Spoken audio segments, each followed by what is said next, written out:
வணக்கம் நேயர்களே. தமிழ்பைரேட்ஸ்.com வழங்கும் அமரர் கல்கியின் பொன்னியின் செல்வன் முதல் பாகம், அத்தியாயம் 43. பழையாறை. வாசிப்பது அர்ச்சனா.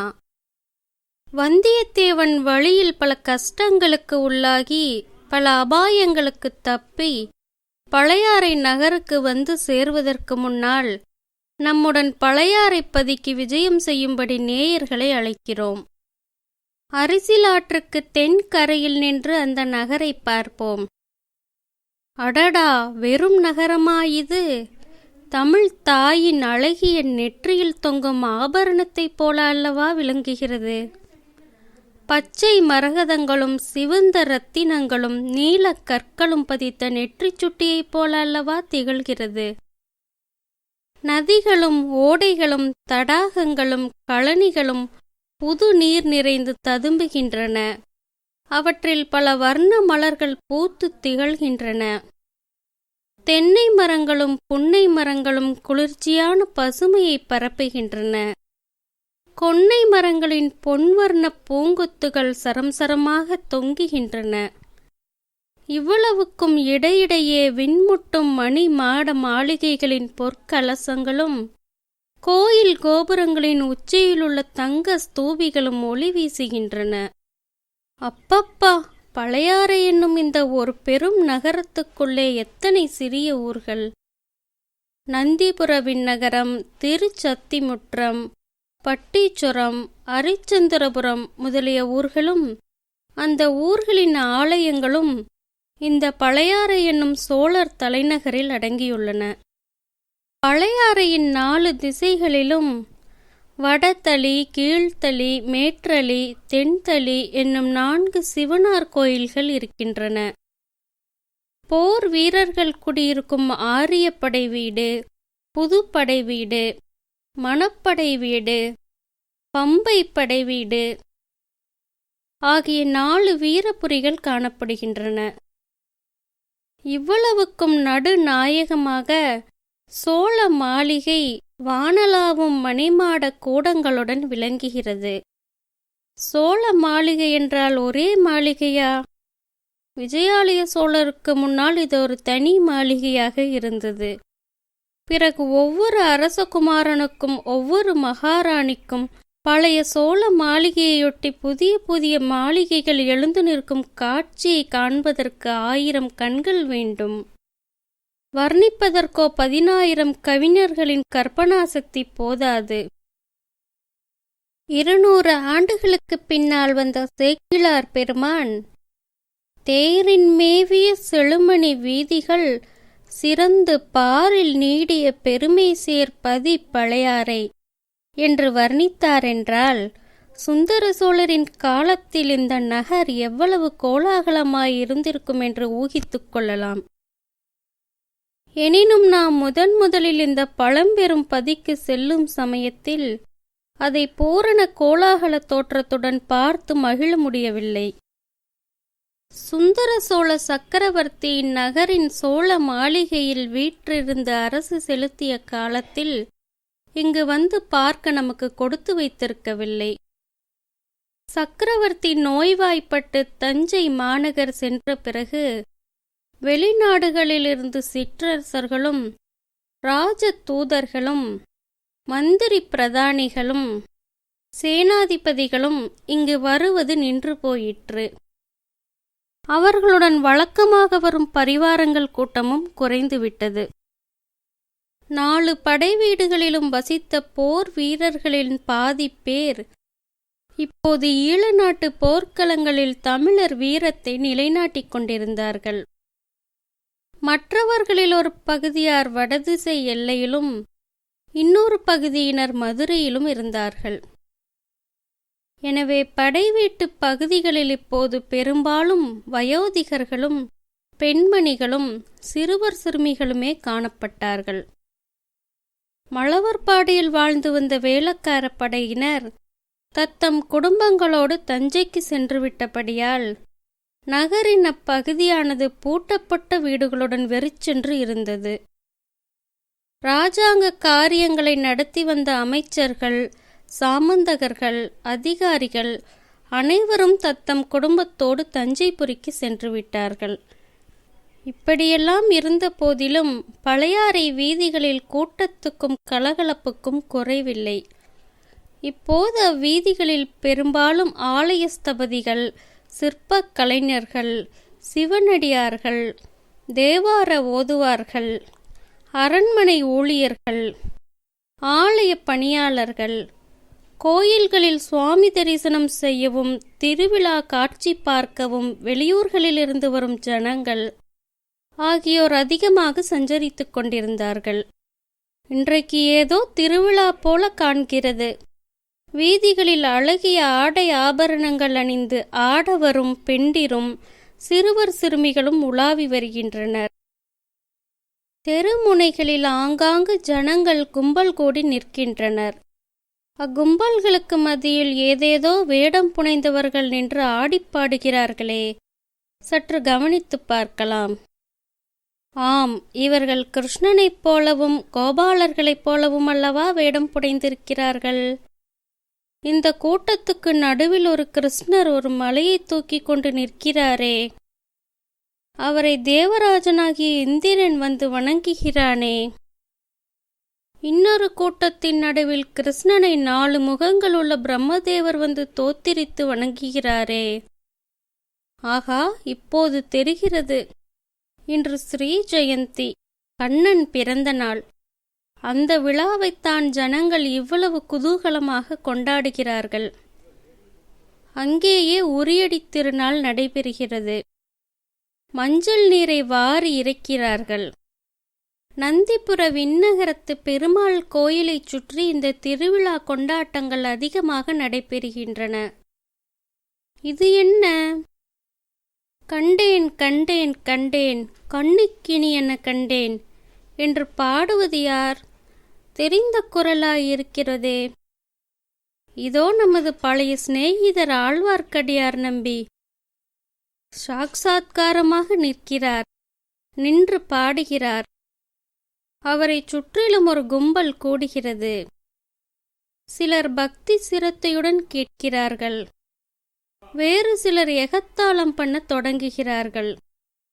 ஆழ்வார்க்கடியாரின் கை தடியினால் யாருடைய தலைக்கு சேதம் நேருமோ என்று நாம் அஞ்சுகிறோம். விண்ணகர கோயிலின் வாசலில் ஒரு கலகலப்பு. வீதிப்புறத்தில் நிறுத்தியிருந்த ரதங்களும் பல்லக்குகளும் கோயில் வாசலுக்கு வருகின்றன. கோயிலுக்குள்ளே இருந்து மாதரிசிகள் சிலர் வருகிறார்கள். இப்பெண்மணிகள் பெரிய குலத்து பெண்டிராகவே இருக்க வேண்டும். ஆமாம், பழையாறை அரண்மனைகளில் வாழும் மகாராணிகளும் இளவரசிகளும் தான் இவர்கள். எல்லாருக்கும் முதலில் பெரிய பிராட்டி என்று நாடு நகரமெல்லாம் போற்றும் செம்பியன் மாதேவி வருகிறார்கள். இவர் மழவரையர் குலப்புதல்வி, சிவஞான செல்வரான கண்டராதித்தரின் பட்ட மகிஷி. வயது முதிர்ந்த விதவை கோலத்திலும் இவருடைய முகத்தில் எத்தகைய தேஜஸ் ஜொலிக்கிறது. அவருக்கு பின்னால் அரிஞ்சய சோழரின் பத்தினியான வைதும்பராயர் குலப்புதல்வி ராணி கல்யாணி வருகிறார். ஆஹா, இவருடைய அழகை என்னவென்று சொல்ல! இந்த முதிய பிராயத்திலும் இவர் முகத்தில் இப்படி கலை வீசுகிறதே. யவன பிராயத்தில் எப்படி இருந்திருப்பாரோ! இவருடைய புதல்வராகிய சுந்தர சோழர் வனப்புமிக்கவர் என்று பிரசித்தி பெற்றிருப்பதில் வியப்பு என்ன? இவரை தொடர்ந்து சுந்தர சோழரின் மற்றொரு பத்தினியான சேரமான் மகள் பராந்தகன் தேவி வருகிறார். இன்னும் பின்னால் வானுலகிலிருந்து நேரே இறங்கி வந்த தேவ கன்னிகையரை ஒத்த குந்தவை பிராட்டி, வானதி, இன்னும் நாம் அரசியலாற்றங்கரையில் பார்த்த அரசகுல பெண்கள் வருகிறார்கள். விஜயாலயன் காலத்திலிருந்து சோழ வம்சத்தினர் சிவனையும் துர்க்கையையும் குலதெய்வமாக கொண்டு வழிபடுகிறவர்கள். ஆனால் திருமாலிடமும் மற்ற சமயங்களிடமும் இவர்களுக்கு துவேஷம் என்பது கிடையாது. இன்று கண்ணன் பிறந்த நாள் என்பதை முன்னிட்டு பெருமாள் கோவிலுக்கு வந்தார்கள் போலும். பெரிய பிராட்டி செம்பியன் மாதேவி பல்லக்கில் ஏறும் சமயத்தில் ஆழ்வார்க்கடியாருடைய பாடல் அவருடைய காதில் விழுந்தது. அதற்காகவென்றே ஆழ்வார்க்கடியார் உரத்த சத்தம் போட்டு பாடினார் போலும். செம்பியன் மாதேவி அவரை தம் அருகில் அழைத்து வரச் செய்தார். ஆழ்வார்க்கடியார் அடக்க ஒடுக்கத்துடன் வந்து நின்றார். திருமலை, சில நாளாக உன்னை காணோமே, தல யாத்திரை சென்றிருந்தாயோ என்று கேட்டார். ஆம் தாயே, தல யாத்திரை சென்றிருந்தேன். திருப்பதி, காஞ்சி, வீரநாராயணபுரம் முதலிய பல கஷேத்திரங்களை தரிசித்தேன். சென்ற இடங்களிலெல்லாம் பல விந்தைகளை கண்டும் கேட்டும் வந்தேன். அரண்மனைக்கு நாளைக்கு வந்து யாத்திரையில் கண்டு கேட்ட வித்தைகளைச் சொல்லு. இல்லையம்மா, இன்று இரவு மறுபடியும் நான் புறப்பட வேண்டும். அப்படியானால் இன்று மாலையே வந்துவிட்டு போ.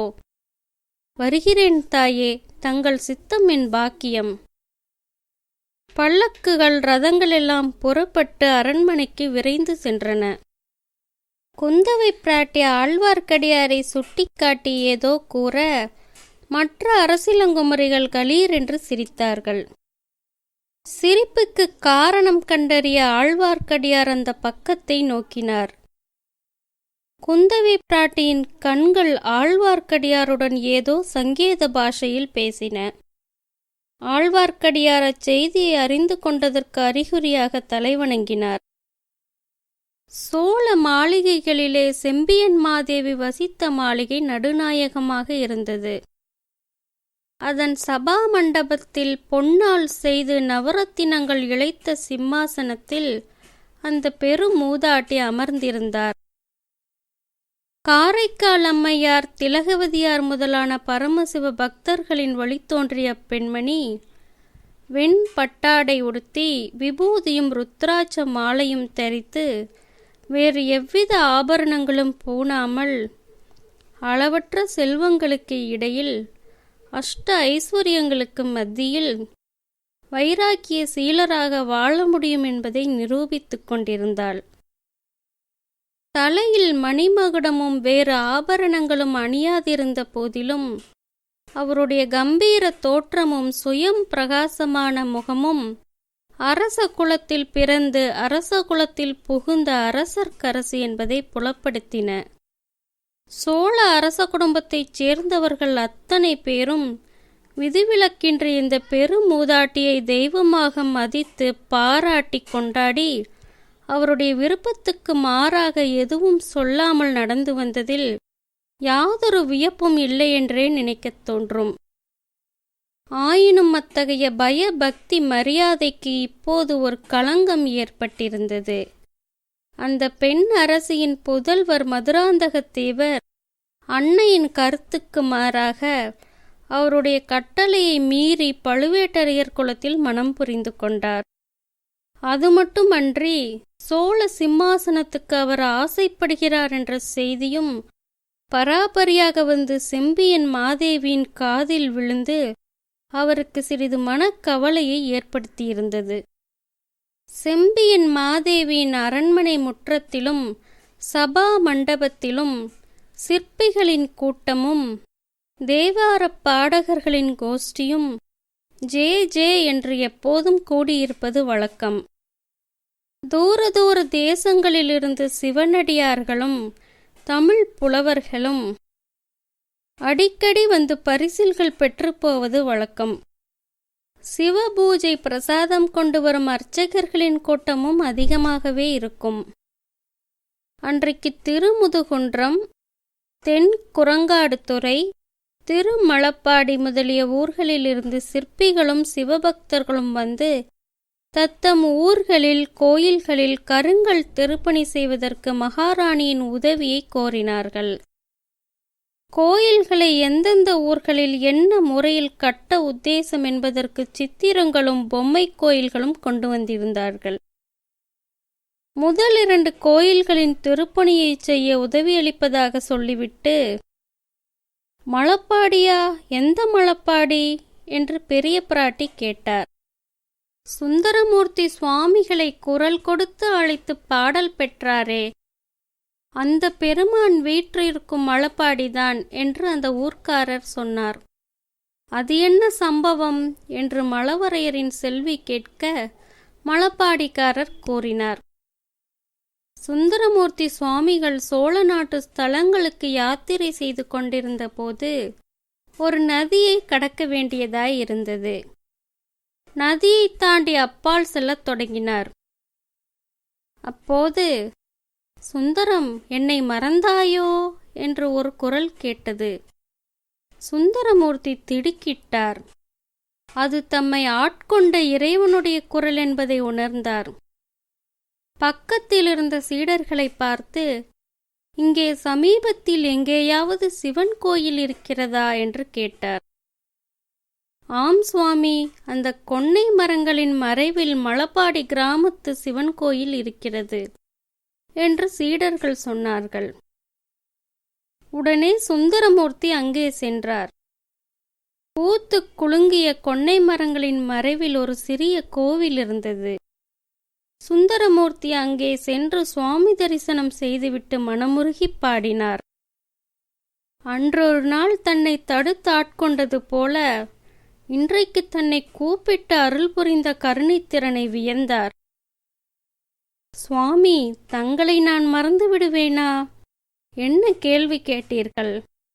தங்களை மறந்துவிட்டு வேறு யாரை நினைப்பேன் என்னும் கருத்து அமைத்து, பொன்னார் மேனியனே, புலித்தோலை அரைக்கசைத்து மின்னார் செஞ்சடை மேல் மிளிர்கொன்றை அணிந்தவனே, மண்ணே மாமணியே, மழப்பாடியுள் மாணிக்கமே, என்னை உன்னையல்லால் இனி யாரை நினைக்கேனே என்று பாடினார். தாயே, இன்னும் அந்த கோயில் சிறிய கோயிலாக கொன்னை மரங்களின் மறைவிலேயே இருக்கின்றது. அதற்குத்தான் உடனே திருப்பணி ஆரம்பிக்க வேண்டும் என்று கோருகிறோம். அப்படியா, ஆகட்டும் என்றார் செம்பியன் மாதேவி. ஆழ்வார்க்கடியாரும் அவருடன் இன்னொருவரும் சற்று முன்னால் வந்து நடந்ததையெல்லாம் கவனமாக கேட்டுக்கொண்டிருந்தார்கள். நன்றி நேயர்களே.